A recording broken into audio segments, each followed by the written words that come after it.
সাধাৰণতে খং কৰা ব্যক্তিৰ সামান্যতা আৰু মাফ কৰা ব্যক্তিৰ মহানতাৰ ছবি দাঙি ধৰে।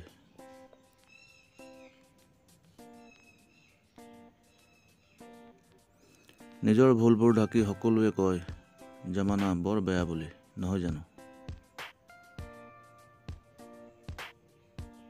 গুৰুত্ব ইমানো দিব নালাগে যিকোনো ক্ষেত্ৰত যাতে ব্যক্তিয়ে নিজৰ সন্মান হেৰুৱাই দিয়ে।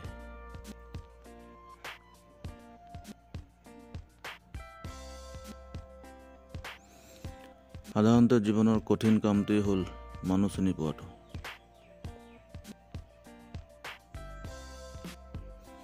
সাধাৰণতে জীৱনৰ কিছু ভুলবোৰ মাফ কৰাটোৱেই মানুহৰ ডাঙৰ ভুল হৈ পৰে। যিসকলে নিজৰ সকলক সলনি হোৱা দেখিছে তেওঁলোকে যিকোনো পৰিস্থিতিৰ সন্মুখীন হ'ব জানে।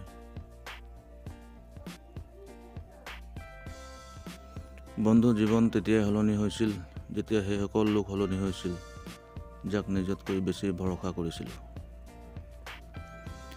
সাধাৰণতে খঙত কোৱা এষাৰ শব্দই আপোনাৰ হেজাৰ ভাল শব্দবোৰ নষ্ট কৰিব পাৰে।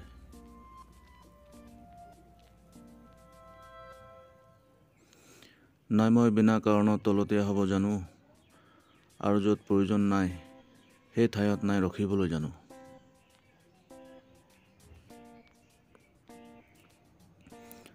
ব্যৱহাৰ সকলোৰে মনত থৈছোঁ, অপেক্ষা কেৱল সঠিক সময়ৰ।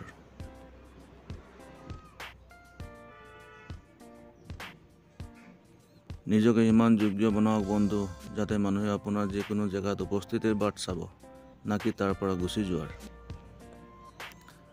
সাধাৰণতে ভুলবোৰ শুধৰাবই যদি বিচাৰে তেন্তে আৰম্ভ নিজৰ পৰা কৰাটো ভাল।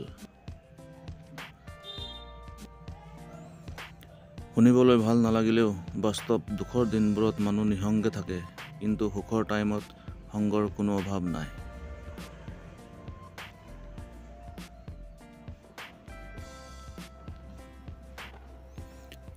সাধাৰণতে ধৈৰ্য, সহ্য আৰু ত্যাগেই হৈছে সকলোৰে জীৱনৰ সফলতাৰ চাবিকাঠি।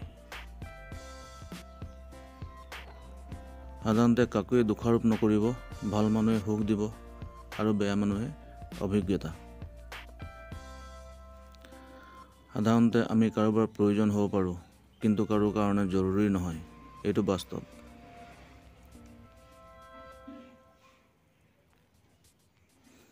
ভুলবোৰ মাফ কৰিলেও বিশ্বাস বাৰে বাৰে নকৰিব।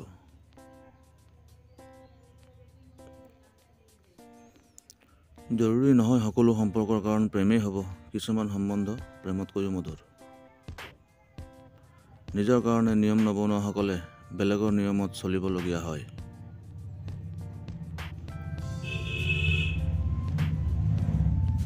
সাধাৰণতে মানুহৰ শ্ৰেষ্ঠতা ডাঙৰ পদবীৰ দ্বাৰা নহয়, ডাঙৰ চিন্তাৰ ওপৰত নিৰ্ভৰ কৰে।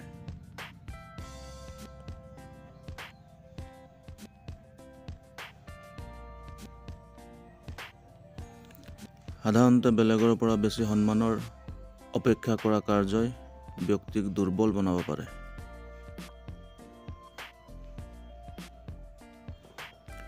শুধৰিবলৈ জীৱনে সকলোকে ধেৰ সুযোগ দিয়ে, সিদ্ধান্ত ল'বলৈ শিকক। সাধাৰণতে সকলোকে প্ৰথম নিজৰ সুখ প্ৰিয়, বাকী বেলেগৰ কথা ভবাটো খালী টাইমবোৰ পাৰ কৰা বস্তুৰ দৰে। সাধাৰণতে পৰৰ কথাত কোনোৱে গুৰুত্ব দিয়ে, গাত লাগে মানে নিজৰ সকলোৰে কিছুমান কথাবোৰ, নহয় জানো?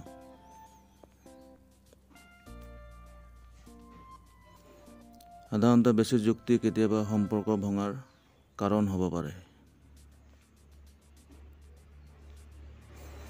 সাজ পোছাক যিমান দামী নহওক, চৰিত্ৰ কেতিয়াও ঢাকিব নোৱাৰে। যদি কোনোবা বিৰুদ্ধ কোনো কথা নাই, যিসকল লগত আছে সেয়াই শ্ৰেষ্ঠ। সাধাৰণতে কাৰো পিছে পিছে দৌৰি নিজৰ ভেলু কম নকৰিব।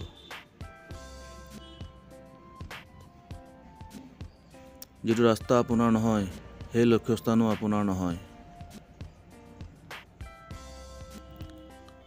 সম্পৰ্ক বজাই ৰাখিবলৈ ভালবোৰ ক'ব লাগে আৰু সম্পৰ্ক ভাঙিবলৈ সঁচাবোৰ, নহয় জানো?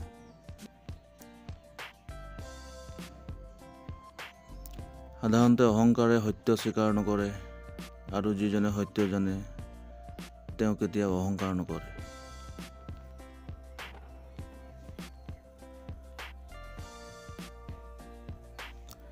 কেতিয়াবা নতুন চিনাকিবোৰ পুৰণাবোৰতকৈ বেছি বিশ্বাসী পোৱা যায়।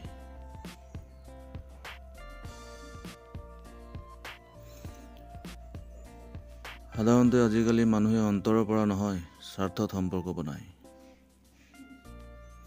নিঃসংগে কেনেকৈ থাকিব লাগে কিছুমান মানুহে এই শিক্ষা দিবলৈ জীৱনত আহে। য'ত সময় আৰু সন্মান বিচাৰিব লাগে, সাধাৰণতে তেনে সম্পৰ্কত নথকাটোৱেই ভাল।